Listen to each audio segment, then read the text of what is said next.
Hey folks, Game Buddy here with a quick note about today's show.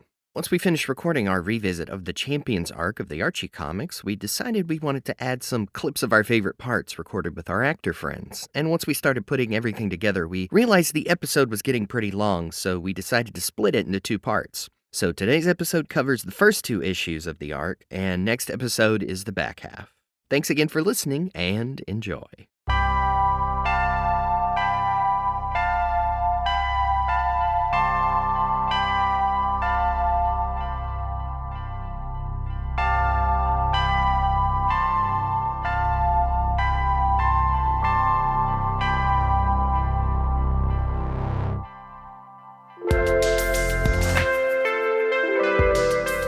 Hello, everyone, and welcome to The Hill is Always Greener, a show where four friends have chill discussions about Sonic the Hedgehog to, try to stay in touch with the youth culture, the hip-hop kids, where it at, home dog, chili dog. And today it's going to be a very fun discussion about some Archie Sonic comic books. Those are the classics that we all love, and yeah. Well, I don't know about that off the top. We all love with a big asterisk at the end. Yes. We'll get into At some point we loved them. The asterisk the size of a pool floaty. Exactly. So I am Rock the Jake. I'm Jeremy, also Game Buddy. I'm Valero. I'm Cyberlink.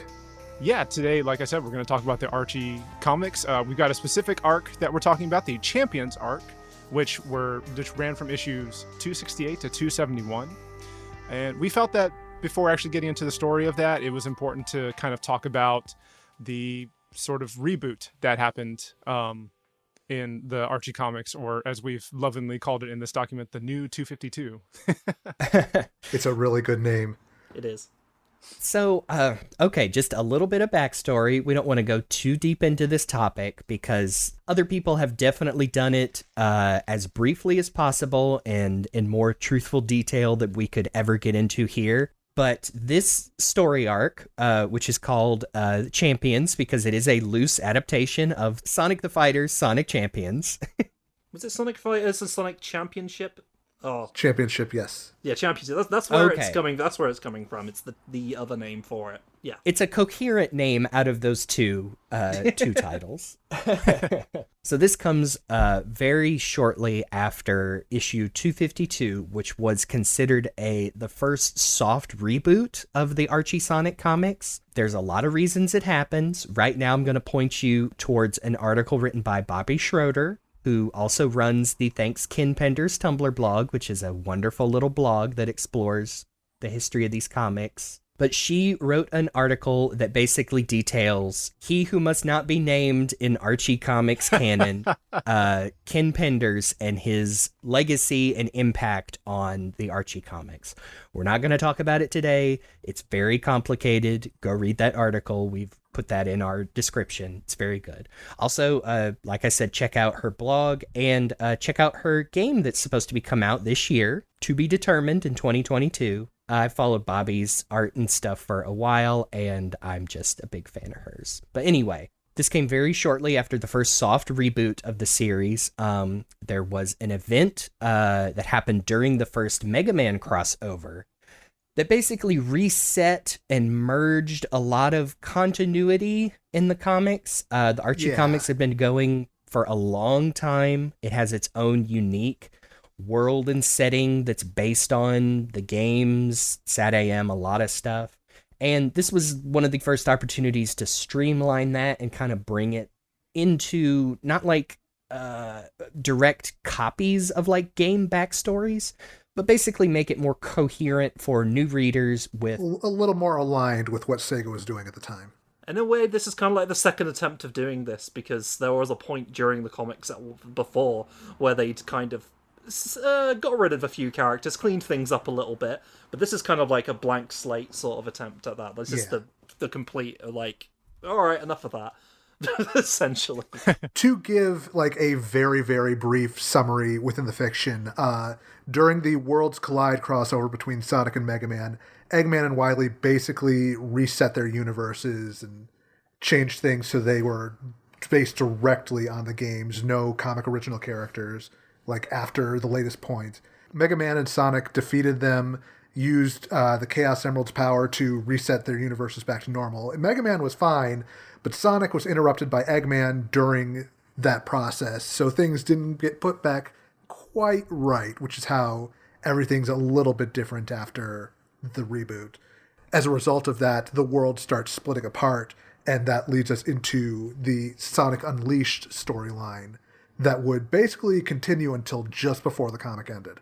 Yes, you have some immediate explanations where Sonic can still remember a lot of things from the old continuity, and a lot of the characters that got redesigns, the Freedom Fighters, also mention that. So that's why we call it a soft reboot, is they haven't completely thrown out everything yet, but that's a story for another day for sure. Another thing we wanted to touch on just before we jump into these issues is it focuses mainly on a character that I remember at the time reading these comics, I don't think I even remembered, but Breezie. She is a character from the Adventures of Sonic the Hedgehog, who was originally a badnik that Robotnik built to tempt Sonic with compulsive heterosexuality. My favorite compulsion. the joke being she's very much a femme fatale. I saw a few comparisons to Jessica Rabbit, but she's basically trying to trick Sonic into a trap. Except it ends up at the end that she grows a heart of her own after she reads a simple 4-line poem that Sonic wrote her.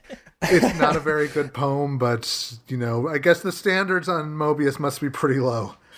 No one ever wrote me a poem before. Robotnik is rotten, Alfalfa is snoozy. The minute I met her, I loved my Breezie.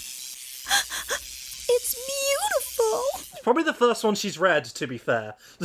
It's very cute. It's pretty adorable, with little Jaleel White Sonic handing her a piece of paper.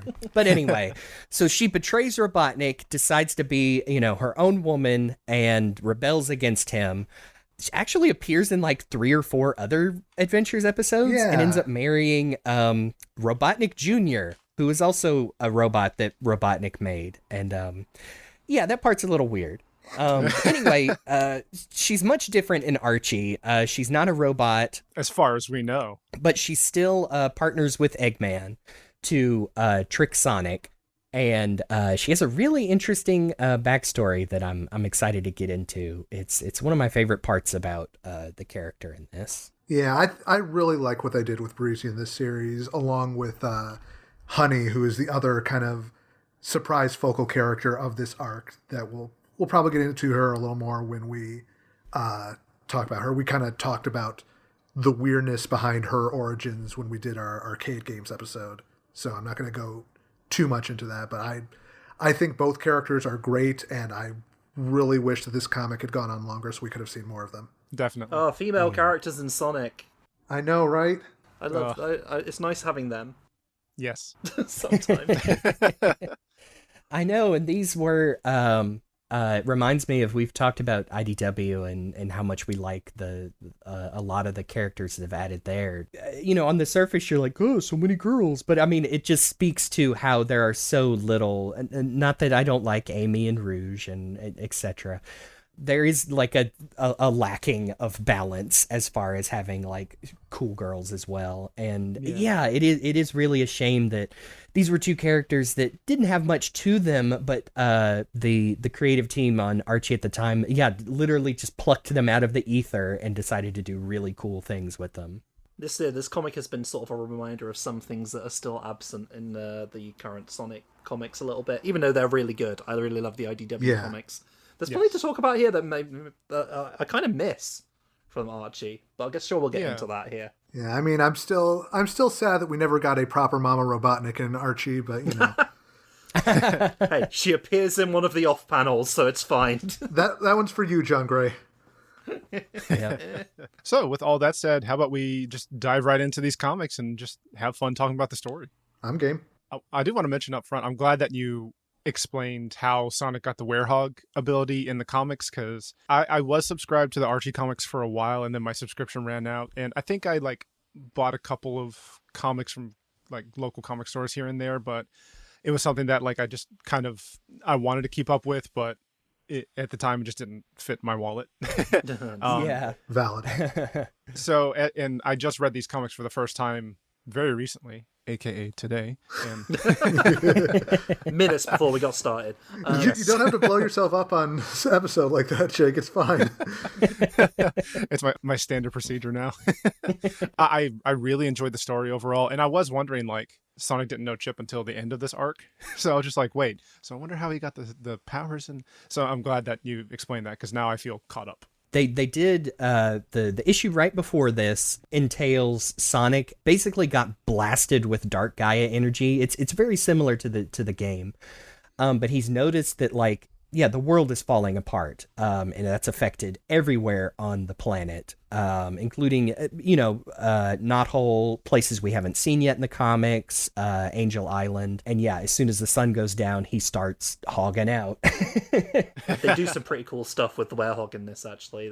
Playing with the idea that he doesn't necessarily have control of it at first, which I thought was something that maybe was missing from Unleashed. I don't know. A little bit. Yeah. It's very cool. He actually he meets up with Mighty and Ray, and Mighty introduces him to a new character who's, I think his name is Moss, and he's a sloth, but he's very much like a cool kung fu, like you gotta feel the energy in the earth, man, to control what's going on with you, because that's what it is. And yeah, you mentioned Sonic doesn't even meet Chip until this arc, because Knuckles, I think, is the one that first meets Chip. Yeah, they introduced Chip in the previous Sonic Universe arc, which also had the Chaotix, and they kind of call back to that. And so they do some different things. I think Knuckles and Chip were actually searching for Master Emerald shards, because, of course, the first thing Knuckles does when he realizes that the planet is messed up is he shatters the Master Emerald to keep it from coming to further harm. Because it's Tuesday. Yes. Given credit, though, they do actually go into his regret over having to do that, and I remember he apologizes before breaking it, and it puts him in a weird position too, because like the floating island is still floating because all of the land masses are floating because the planet split apart. But so now, if the planet gets put back together, his island's going to crash again. So that kind of puts him on an even bigger timetable to reassemble the Master Emerald before everybody else gets all the Chaos Emeralds. That's really cool. Right. Can I just point out for a second that Luke just called it the floating island, and that appeals to me as an STC reader. Instinct. Yeah, we had no idea it was Angel Island for the longest time, even though literally the first level of Sonic 3 is called that. But anyway, if I remember correctly, early Archie called it the floating island as well. I think that so. was I believe they did. Yeah, a game manual thing, and it was like, I remember even having discussions or thoughts like, well, no, Angel Island is a zone because it's the first level. The floating island is the whole thing. And then Sonic Adventure, as with many things. Yes, canonized that, no, the whole thing is Angel Island. Knuckles and Chip and the Chaotix were hanging out in a aquatic mine in Pumpkin Hill in previous issues looking for Master Emerald pieces. So they're out there. But this group of issues comes directly after the Freedom Fighters minus Sonic, because he's out training, trying to control his new werehog powers. They think they've got a signal for a Chaos Emerald, and it turns out to be a huge trap from Eggman, and he whoops their butts. It's reintroducing that Eggman is very dangerous, even though this is a new continuity and you're not sure where he stands.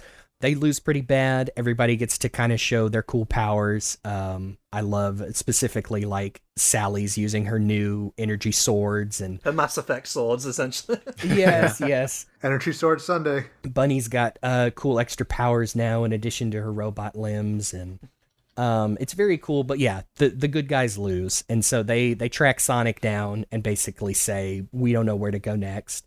So just imagining the drama of that scene. I'm sure it would, like, how they envisioned it was a really dramatic scene, but how it would appear in the game would be...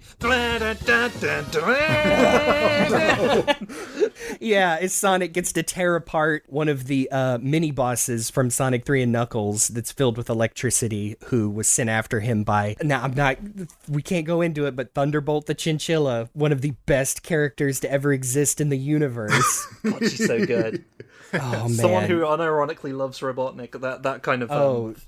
Just absolutely turned up to 11 for Eggman. But he meets up with the Freedom Fighters. They don't know where to go. And then Nicole, who's using her cool Lynx design all the time now, brings up a advertisement for a fighting tournament, and the grand prize is a Chaos Emerald. So here we go. So we actually jump right into a flashback of Sonic running from a very familiar Super Badnik. It's the Egg Antlion, but he's literally in the underground zone from Sonic 2 8-bit. So good. I like this sort of like combination of 8-bit Sonic and...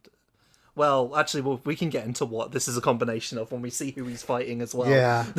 Yes. It's interesting because, and I encourage people to, if you want to follow along, I think we said last time, like, because of legal reasons, you can't buy these anywhere. So just go look them up. I'm not going to tell you where, but yeah, just go get them. The internet will tell you. Coconuts, the Badnik, specifically from Adventures of Sonic the Hedgehog, is in an Eggomatic firing the bombs, just like the aforementioned boss fight in the game. And it's definitely Coconuts. Oh, yeah. There's no ambiguity. This is the Adventures version of Coconuts, 100%. I can hear Ian Corlett's voice when I look at his dialogue. They have tweaked the designs a little bit to make them more like make him look a bit more like the Coconuts Badnik from Sonic 2.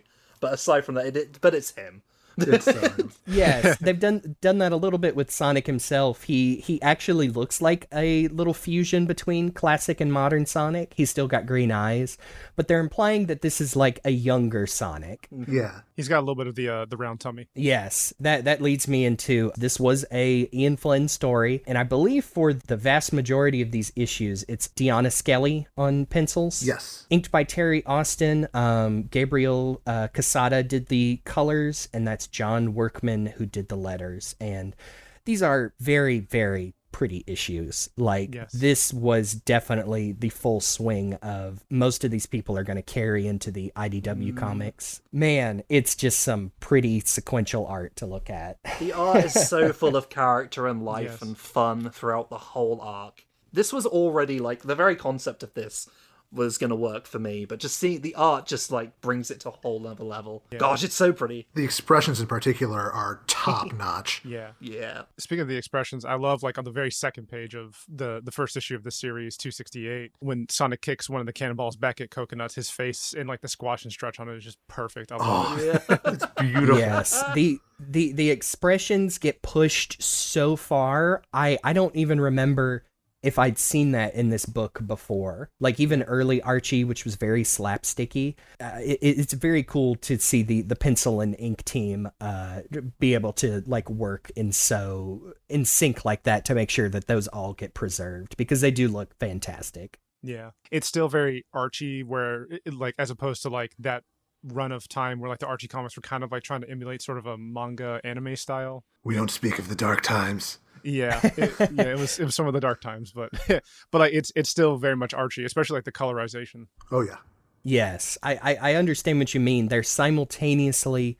It's one of the things to where I'm actually don't harp too much when people bring up that, especially at this time in Archie, they had a lot of Sega restrictions, quote unquote, because it's so obvious that this is what they were able to do with that, is they can push the expressions and the designs and pull all of these really obscure characters. Also, yeah, like you said, this is recognizably a Sonic comic, and yeah, once we get into it, recognizably the Archie Sonic comics, because all those other characters are still here. Coconuts is done in by the same bombs he was launching from his Eggomatic, because Sonic lets them hit the antlion behind him, and then soccer kicks one of them right back into Coconut's face, and he sadly slides down into the pit as Sonic speeds away. It's like I'm living a bad comedy.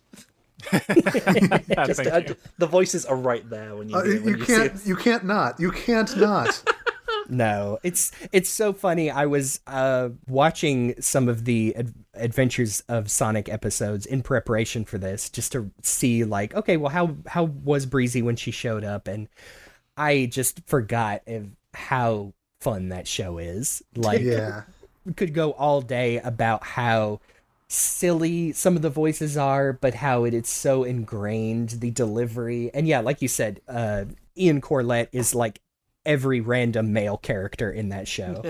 I remember thinking, oh, well, I can recognize that's that voice, and then looking up, and all of the ones he did, it's a list as long as your arm. Yeah. I'm like, well, never would have guessed that was him too. That's very funny. So Sonic zips out of the antlion pit, and hiding behind the rock are Scratch, Grounder, and our girl Breezie, we're not even keeping it a secret, like they're all working together. They're going to trick Sonic, which is exactly what happens.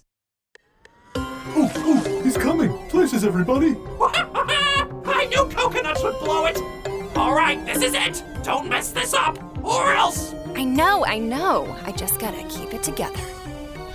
Hold it, Hedgehog! One more step, and we'll... Please! You're too slow to even finish your threats. Never mind make good on them. You okay, miss? I am now, thanks to you. Cool. I gotta go save my best bud from a fat maniac, so see ya. No! What if those terrifying badniks come after me again? Take me with you, please. All right. Hang on tight.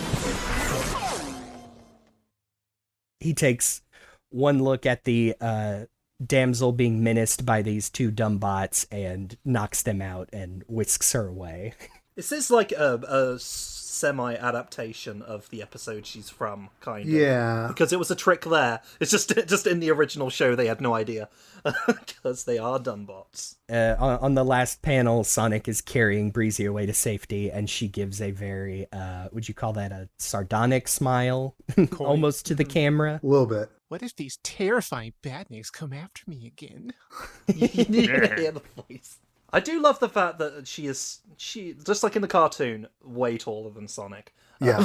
The only difference here is Sonic is not interested, but that's more true to the Sonic we know these days. I do find it fun that, for the most part, Breezie, like, the flashback design for Breezie is a little bit different than she's portrayed modern day, where it's more of a business suit compared to here, where it's a bit of a hybrid between the modern day business suit and then, like, her dress from the original episode. It just kind of looks like a casual slip. It's her Sunday dress. Yeah, it kind of looks like she has a vest or a zipper going on the front there. Yeah, with where a would be accessory. conspicuous, where would be very, very conspicuous cleavage in the original cartoon. Exactly.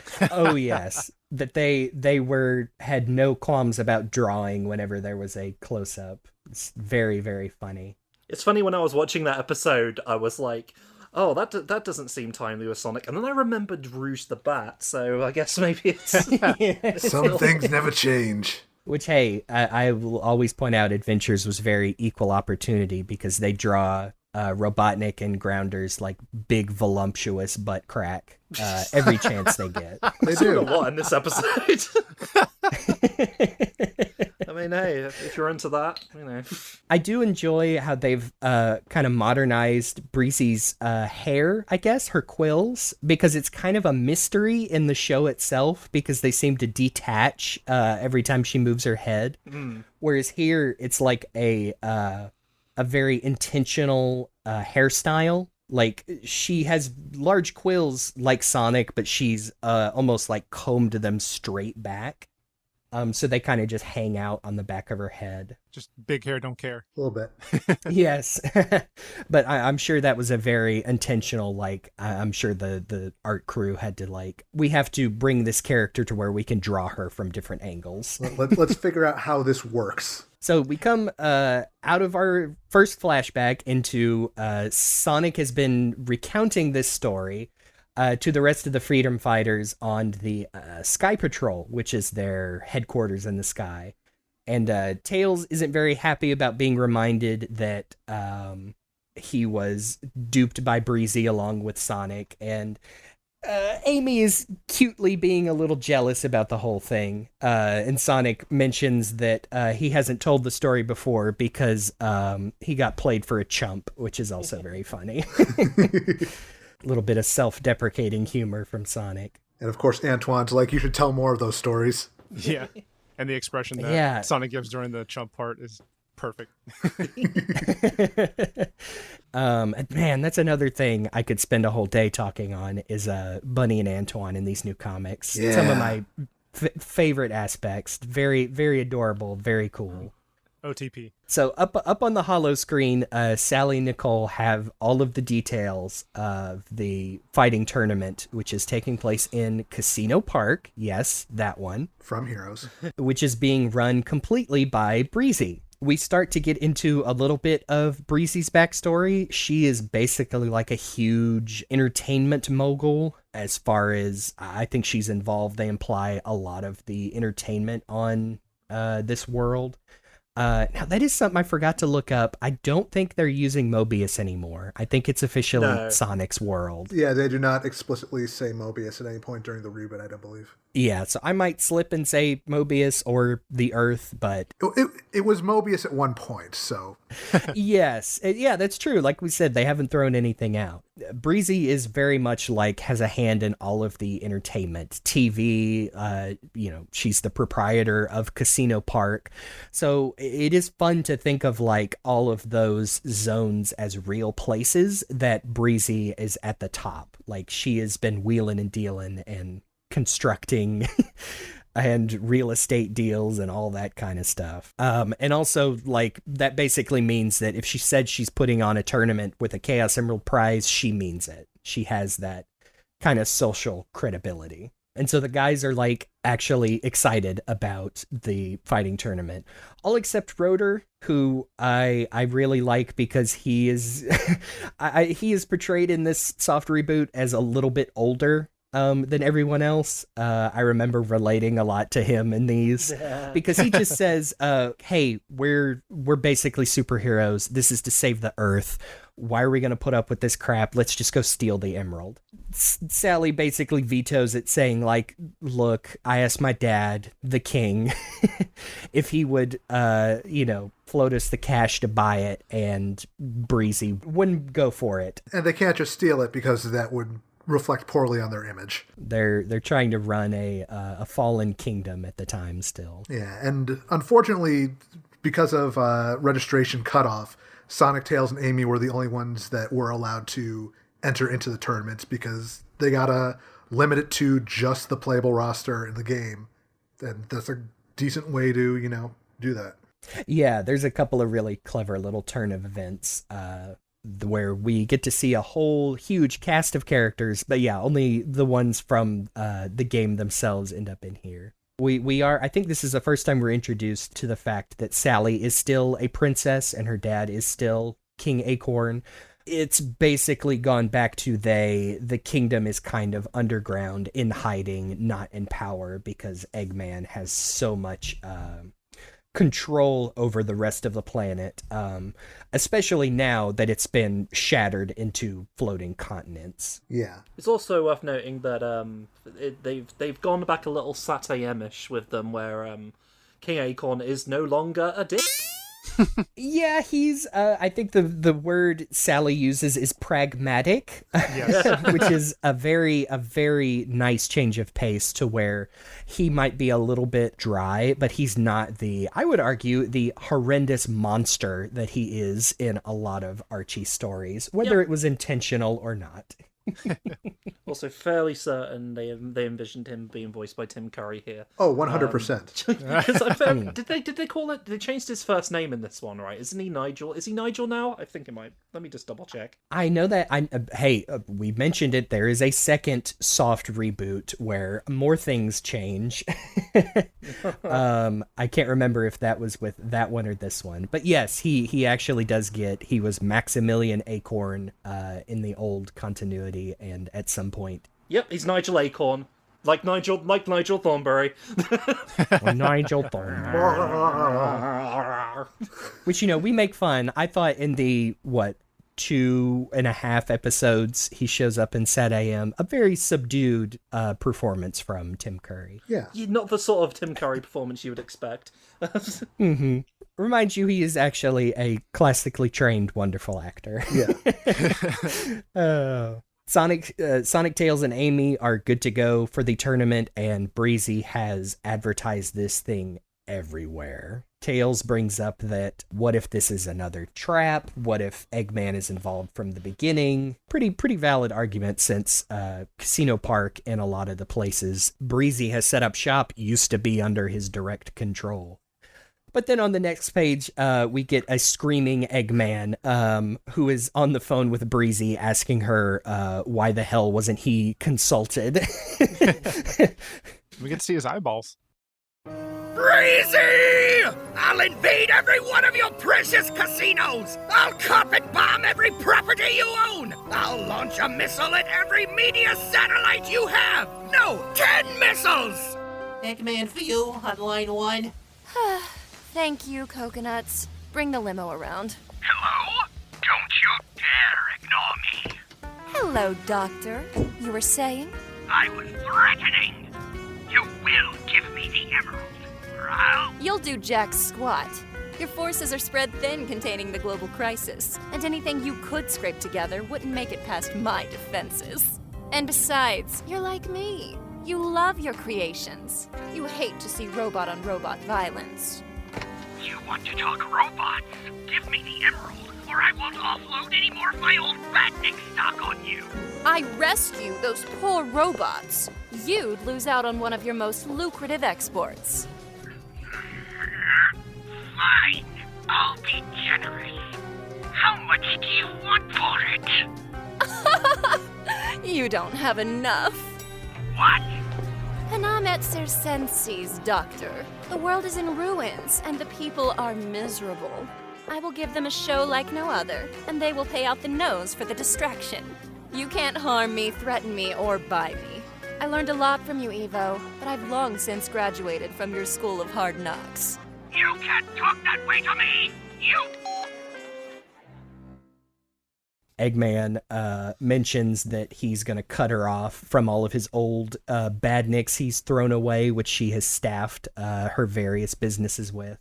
And we get a quick shot of Coconuts and the bouncer robots from Sonic Adventure. I think is a nice touch. The ones that suck you up and hold you in place are the bouncers for her casino.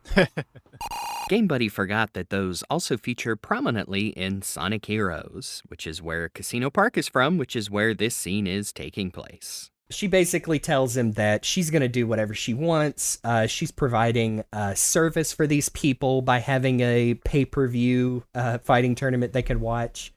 And she actually ends their conversation with a very interesting phrase, panem et circenses, which is Latin for bread in circuses, which she basically goes on to explain, but I just thought was an incredibly clever thing to put in there because it's a line from a ancient Roman satire. I think it's literally from Satire X, Satire 10, but it's basically throughout history has been used as a hey, people need bread to eat and they need circuses for entertainment. So if you recognize Panem, it's from it's literally the name of the continent in the Hunger Games, which is like a baby's first version of that. But I mean, it shows up in lots of political theory and other works. Brave New World by Huxley is very much based on that. It's like, hey, as long as the people in power keep people fed and entertained, you can get away with a lot. But it's just a very clever line to insert in there that it might have gone over some kids' heads, but you could have definitely Googled it at the time. But it speaks a lot to Breezie's new character. Yeah. Is that she, in her eyes, she has clawed her way to the top from nothing. She plays on that later in, I think, a commercial during the tournament that she was a homeless orphan who is now arguably like the richest person on the planet. And so she has become a very girl boss capitalist. And I'm not even saying that as a joke. She literally has amassed huge amounts of power. It's very interesting to see a character like that portrayed in a Sonic the Hedgehog comic because she's not evil. She's the head of a system that she has built all around her. She has a few interactions later with Honey that kind of speak to that. She is going to get what's hers and do it her own way, basically. Yeah, but after that, we can see Eggman is very unhappy with how that went. She's basically shutting him out. He contacts 3 familiar characters, 4 actually. We see Bean, Bark, and Nack the Weasel. He was still known at the time. He hadn't switched over to Fang the Sniper. And Metal Sonic, who Eggman all says heads straight for the tournament. The 3 hooligans are registered as fighters, but Metal Sonic is going to be their backup. Metal Sonic is actually in the middle of brutalizing this poor old man who you might recognize if you've played Sonic Unleashed, who is a resident of the Apotos continent. Man, I felt bad for this poor guy. Yep. Things have not gone well for Father Gregorius. The hard shadows that they drew Metal Sonic with just look so good. Like he is meant to be an intimidating character, and he looks very intimidating. Yeah. I love it. Just some great color work. This is the self-proclaimed master of Sonic lore, as I recall him from Sonic Unleashed. Wow, okay. I couldn't remember if he was his name and everything. He is literally that guy. Yep. That's awesome. Gregorios, he is well acquainted with the lore of Sonic the Hedgehog. He's just like us for real. Yep. Beard and all. Yep. Yeah, this was also back when they still let regular Metal Sonic talk, and that makes him even scarier, because you can imagine that warped, booming voice coming out of his invisible speakers, and, well, goodness. But anyway, he gets the call from Eggman and leaves poor Gregorius alone, because, on that topic, the Metal Sonic talking just makes sense to me as an SDC fan. Back when he was Metallics, he was always... That's part of the reason why I like post-reboot Archie so much, is that you get this kind of all-star mishmash of so many different continuities and elements of Sonic. They didn't have, like... It was definitely more focused than pre-reboot Archie, but also they didn't have quite as many restrictions on them as they do, like, during the IDW run.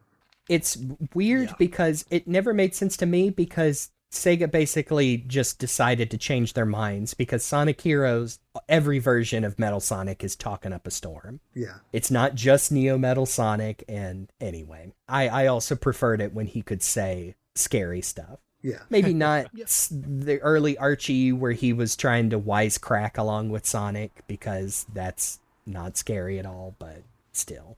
All right, the page where they are pulling up to Casino Park. Is that human guy in the bottom right corner of the first panel anybody? I Am Mean? Is that it looks like I Am Mean to me. Oh, man. Okay. Oh, my goodness. Hold on. I was going to point that out, actually. The magic labyrinth of I Am Mean. Anyway, that's for people who are fans of CDI games, I guess. Well, was it a CDI game, or was it just done by the same studio? I forget. Maybe both? This is very important to our podcast. We need to find out. It's a DOS game, but yeah, the game was created by Russo-American company Animation Magic. That's the same company. Yes, that is definitely him. Holy shit.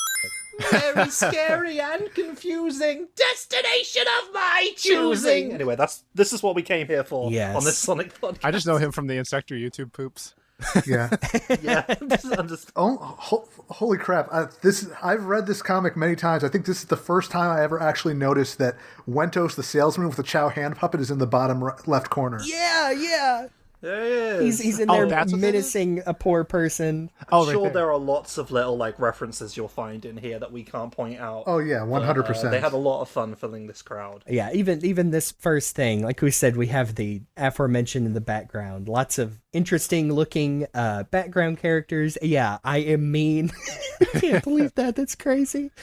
But they literally flew down to Casino Park in Sonic's car from Racing Transformed, which Tails is saying you better not scratch it because he just finished building it.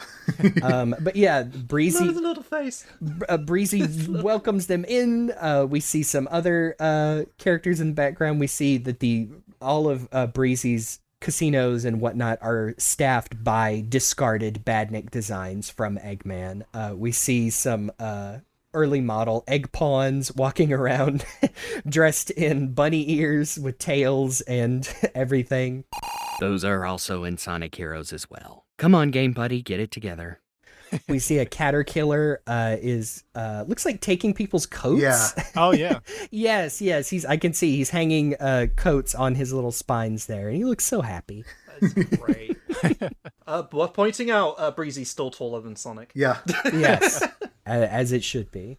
And we get some really good kind of back and forth between Sonic and Breezie where they're both kind of trying to read the other more or less. Like Sonic is really leaning into the, yeah, but she's a classy lady kind of thing. Yes. Basically trying to butter Breezie up to get a good read on what her end game is. And Breezie's, like, yeah, sure, well, I'll let you enter the tournament. You being involved is good publicity. It kind of reminds me of that one episode of Super when they bring back Frieza for the final tournament and the two like punch each other extremely hard in the gut.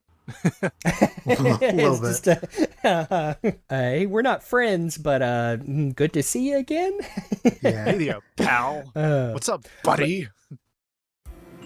Of course, there are a few rules. Once things get started, there's to be no fighting outside of the ring. Save it for the cameras. No helping your buddies in the ring, and show up in time for your matches. Did you get all that, or was I too fast for you? Nah. One rule of my own. You don't schedule me at night.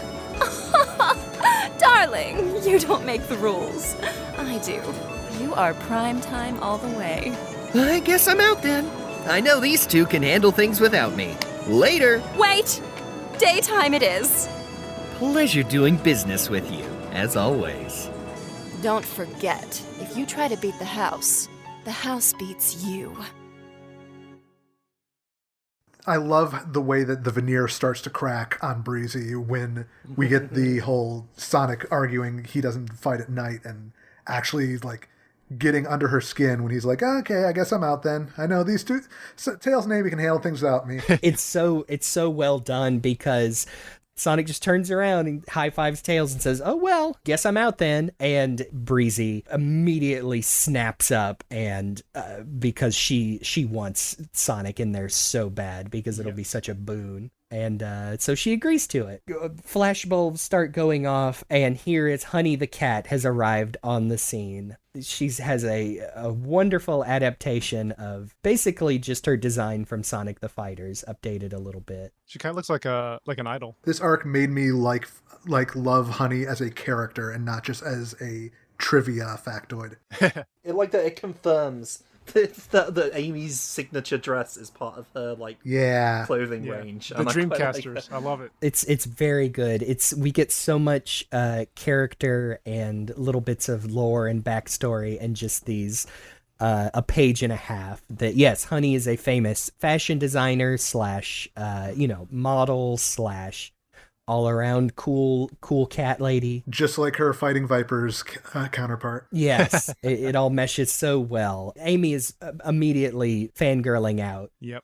In a very cute way. I like how they really lean into with this version of Amy her little girl crushes she has on a few characters. Yeah. Oh my gosh! She's here! It's really you! Honey the cat! Founder, CEO, and designer for Honey brand clothes and accessories! Oh, I know you! You're Amy Rose! Freedom fighter, world traveler, and hero! I gotta tell you, I love your stuff! Because if you don't look sweet, you're not wearing honey!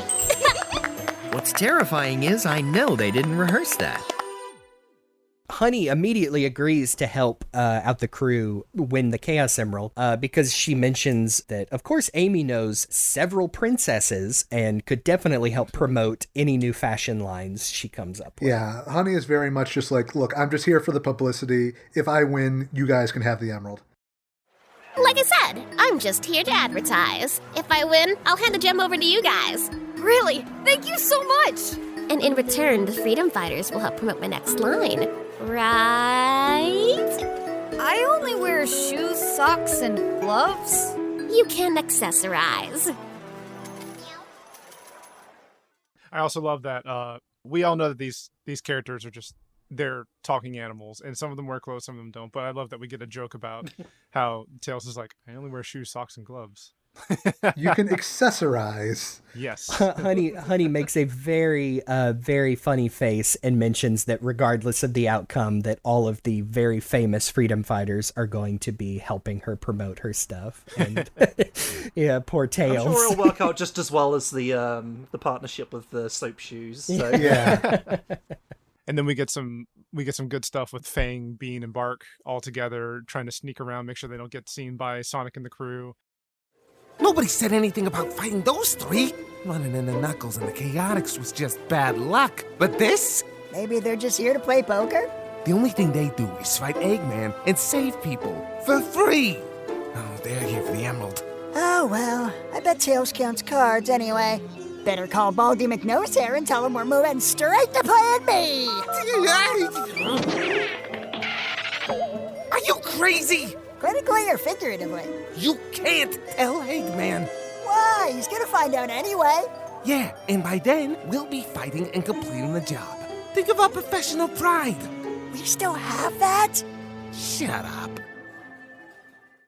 They're trying to stick with the plan of like fighting in the tournament, but they also, especially because, you know, they're all from Sonic the Fighters, but there is a plan B. They're the kind of people who want to get paid, get things done directly, so they're trying to vie for plan B, but Eggman's like, no, let's do it this way first. We even get a drop of out of Bean's mouth, calling Eggman Baldy McNosehair. Yeah, which of course. I think ages like fine wine the longer we get away from it. Regardless of your feelings on that line, it doesn't matter. It's coming out of Bean. The more I hear it, the more it makes people mad, and the happier I am. Also, I just love that one-off of that one line from Bean saying, "Oh, I bet Tails counts cards anyway." Yes, Bean is very attracted to the glitz and glitter of the casino. Yeah. Poor SBO is on reconnaissance with the Chaotix. I'd like to point out, I love this little extra next to SBO in that bottom panel of her just trying to stuff her Dark Chow back in the box when he is clearly maximum gremlin energy.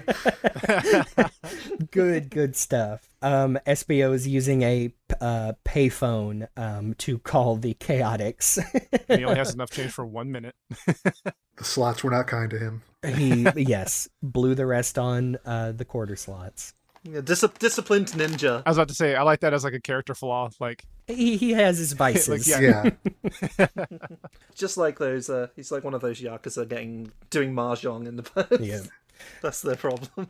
SBO reports back the situation to the Chaotix. We see that Chip and Knuckles have also arrived on scene following Master Emerald Shard's trails. And SBO has made it clear that he snuck Knuckles onto the roster so that they could have one more potential ally in the fight, which they kind of alluded to earlier. Breezie noticed before, but was like, no, I'm going to leave this on because this sounds like it could be super entertaining. Yep. And of course, this is without Knuckles' knowledge. Yeah, of course. I'm sorry, if you get Knuckles the Echidna in your feature, you're going to want to keep... Because as we've discovered in real life, that is a name that sells tickets. Oh, yeah. Turns out we do need Knuckles' power. His star power. Okay, so we roll right into issue 269, which begins again with a short flashback of Sonic, younger Sonic and Breezie running through the Scrambled Egg Zone, which was also a zone from Sonic 2 8-bit, and they're being menaced by the, would you say, the correctly named Silver Sonic prototype? I mean, from what we know these days, is he a Mecha Sonic? Yeah, because everything has sort of changed now.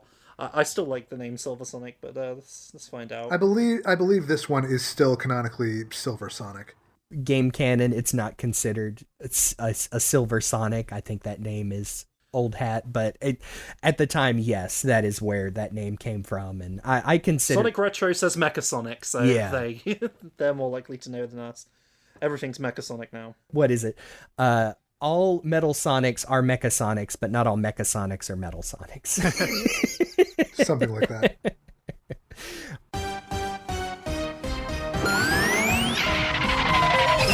I don't get it. Dr. Eggman has had super badniks waiting for us at every turn as we cross the island. How does he know where we are? Because I've been feeding him intel since you rescued me, sweetie. And still you made it this far. You really are quite the hero. I'm not just doing this to kick some fat Robotnik. He kidnapped Tails, and I have to save him. You're putting a kid's life in danger. Sorry, but my life comes first. And after helping the doctor, I'll never worry about where my next meal is coming from. Never worry about whether I'll sleep indoors again. It's been fun, little boy. But now, it's over. And this is where Breezie reveals that she has actually been working with Robotnik the whole time, trying to do Sonic in. He promised her a way to pull herself out of her life of poverty. And so then we come straight back to Casino Park, where Sonic is in the middle of a match with a very familiar but odd-looking character. Ooh, me. Can I pick me? I want to say who it is. Go for it. This is one very obvious reference that I can actually say. It is Segata Sanshiro. There you go. I'm proud of you, Jay. Yes. The Japanese Sega Saturn mascot that we had no idea about growing up because it was just in Japan, yeah. But what a character to have in here. Yes. Just even if it's just something. Yeah, I also like the use of holograms to recreate the battlefields from the arcade game. It's a nice touch. Using some of that Kaiba Corp money. Exactly. Yeah, basically. Sonic wins by TKO, and Segata takes a pleasant bow, and then Sonic zips off and barely makes it to his dressing room before he transforms into the werehog and basically is cooped up in his room by himself because he doesn't want to freak anybody out or basically have to explain what's going on because he's not entirely sure yet either. I love that he uses his stretchy arm to turn on the TV. Wouldn't you? You would. Yeah. Another thing I never noticed until just now, the little picture above his TV is the birds from the Sonic 1 special stage. Yep. Oh my god, yes. I see. He zips by some autograph pages that are the Sonic the Fighter's logo, picture of an emerald. But that's another one. Yeah, the potted flowers are clearly Green Hill Zone flowers. Yes. At least I think they are. They might be Poultry Panic, hard to say. Well, it's all the same, really. Yeah. So we drop into the next, okay, this is going to be another, is this boar character of reference to anybody? Yes, that is Jane from Fighting Vipers as a boar. Yeah, you mentioned that at the top that Honey wasn't the only Fighting Vipers character. This is Amy is beating the crap out of another Fighting Vipers character as SBO is watching from the rafters and is terrified at Amy's strength and tenacity. Especially that one scene where, like, after the hit to the character, she's gritting her teeth, looking like a maniac. Yes. Yeah. And we see Knuckles has tracked down a Master Emerald shard as a piece of jewelry on a casino patron. I love him hiding in the bushes like the Sonic 3 box art. That's such a good touch. Oh my goodness. Wow. He's got the silhouette and everything. Uses Chip to grab the necklace off the lady's person as he's distracting her. And Chip replaces it with a piece of celery, because why not? We get a little bit of the backstory of how Knuckles and Chip met. We talked about he had to shatter that Master Emerald and is now majorly bummed that he seemed, damned if you do or don't. Even if he puts it together, the island is still going to be messed up from all the dark Gaia energy, but yeah, he'll cross that bridge when we get to it. Like, Knuckles had very much been under the impression that, oh no, there's actually a lot of emeralds here, but no, it's just the one shard, and all the other stuff is just interference from the existing Chaos Emerald. We get a very funny face pull from Chip as he realizes Scratch and a couple of bouncers are headed right towards them. But turns out they're just telling Knuckles to get ready because his match is up next, which again, he had no idea, but he might as well go ahead and compete so he can win that Chaos Emerald for the side of good. Yeah. Fighting's fun. Let's fight. We get Honey and Tails are the next match up on the screen, and we get some color commentary from Wes Weasley. From the heart of Empire City, coming to you live from Casino Park, it's the next round in the Chaos Battle Royale. Tonight's program is brought to you in part by the Meropis Tourism Board, wherever that is, Hexaco Energy, building a brighter, healthier tomorrow, and MediaTek, now under new, non-evil management. Can you see that? I love all of that. Some nice callbacks to Underwater City from an earlier issue, and also Heroes in Zero Gravity. Yes. I was going to ask, I didn't remember MediaTek, but yeah, Hexaco, distinctly the energy company from Sonic Heroes. Yeah, MediaTek was the company Eggman ran in Zero Gravity that made all the robots that went haywire. Yeah, which is actually, we see later, is another little backstory thing that from Breezie, is that she is now running all of, at least Hexaco, because she controls that territory. So there's a little bit of nepotism here. A little bit.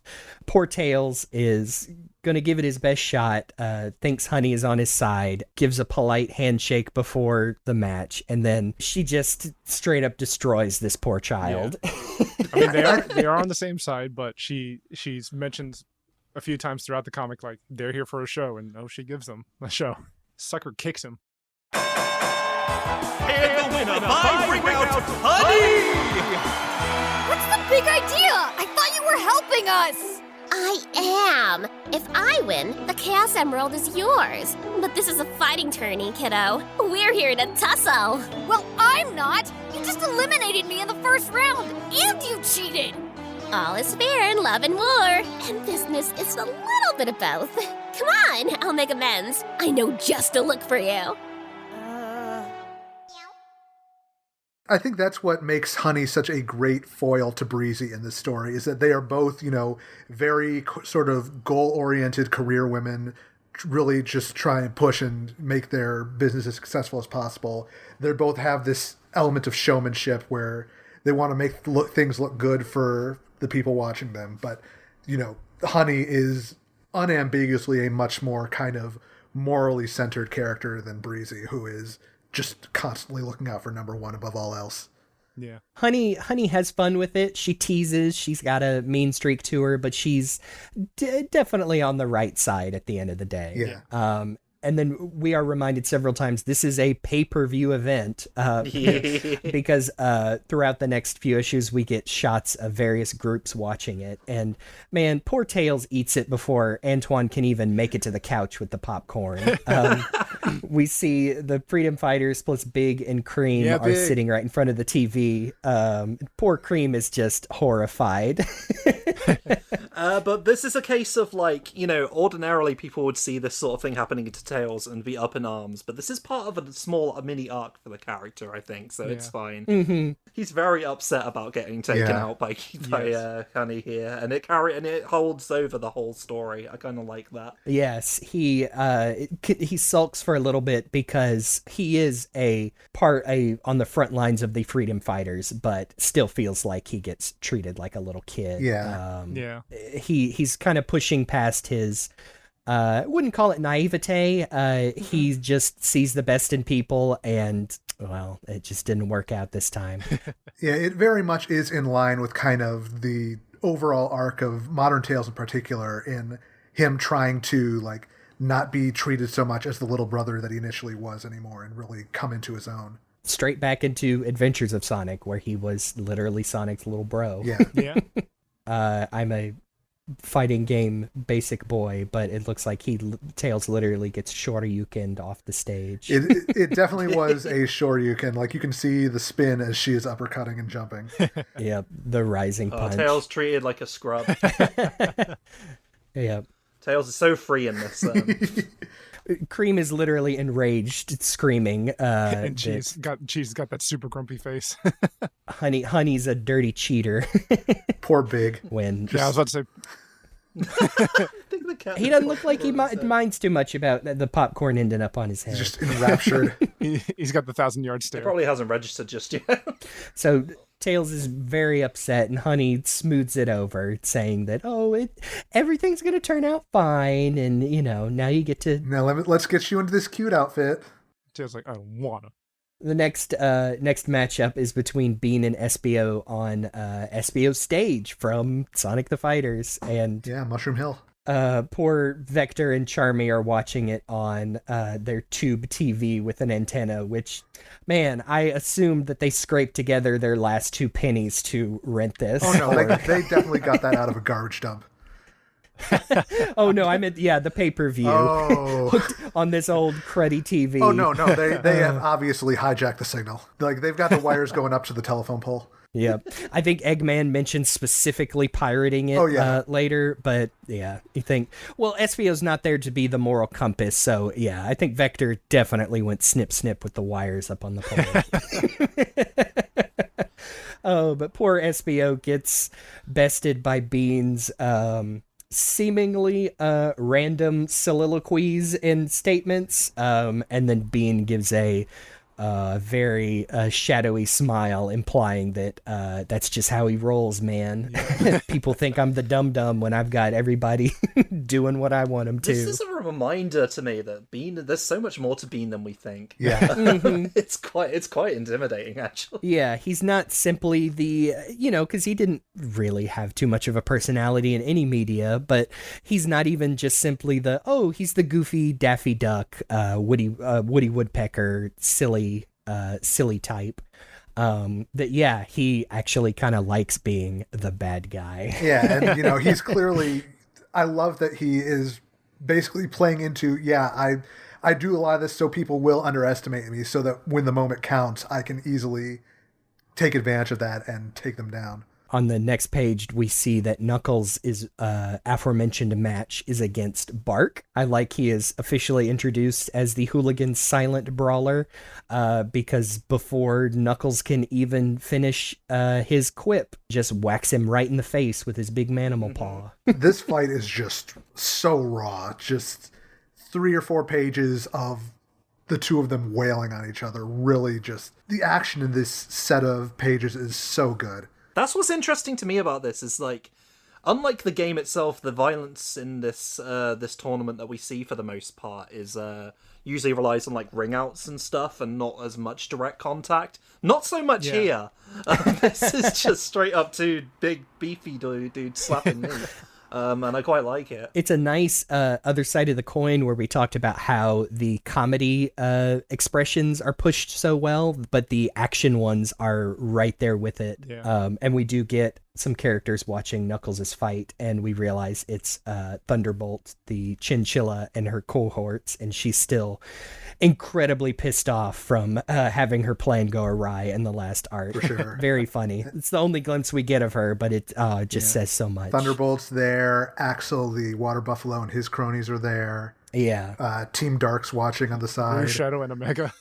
That was another, another thing we'll have to come back to with the Archie history, but I love the, what were they called? The egg bosses. Yeah. Basically, most of them, some of them have cybernetic enhancements from Dr. Eggman, but a lot of like flesh and blood Mobians that just decided to work for Dr. Eggman in some capacity because, hey, he's the one in charge, and, you got to do what you got to do. And they did some really good, moral quandaries with different characters. But then there's people like Thunderbolt who just love Eggman to death, like completely horned up crazy for him, and would shoot her own mother if it made Eggman happy. Yeah. Great stuff. I would love to one day do a deep dive on the arc that focuses on them. I got to say, this is also a treat for me because earlier this week I was reading some of the IDW 30th anniversary Sonic comic, and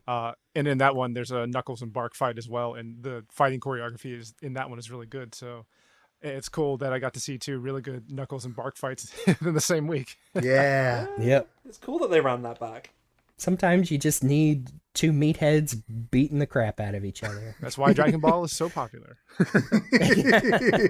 But yep, we, like you said earlier, we see Rouge cheering from Team Dark's couch with goodness, two creepy-looking gun guys in the background. But Knuckles manages to pull out a win against Bark with a flaming uppercut. I love that Shadow's all grumpy, but Omega's like super into it. Omega just loves violence in any capacity. This is very true. Yes, the bloodlust. He's destroy. He's there for the sheer humanity of it all. Yeah. So we see most of the heroes are glad that, their chances are still in, even if SBO and Tails got knocked out. Although Honey points out to poor Amy that she has to fight Knuckles now, and Honey gets to fight Sonic. And our issue closes with Bark sleeping it off in the infirmary, and Nack relays to Dr. Eggman that he doesn't like their chances. Yeah, Doc, I just lost Bark. And even though me and Bean are advancing, it means we'll be going up against Sonic at some point. You sure you don't want me to just move to the backup plan? Save us all some trouble? Absolutely not. I want the satisfaction of beating Breezie at her own game. But if you fail, then and only then do we start playing my game. And then Sonic won't be fighting just for the emerald. He'll be fighting for his life.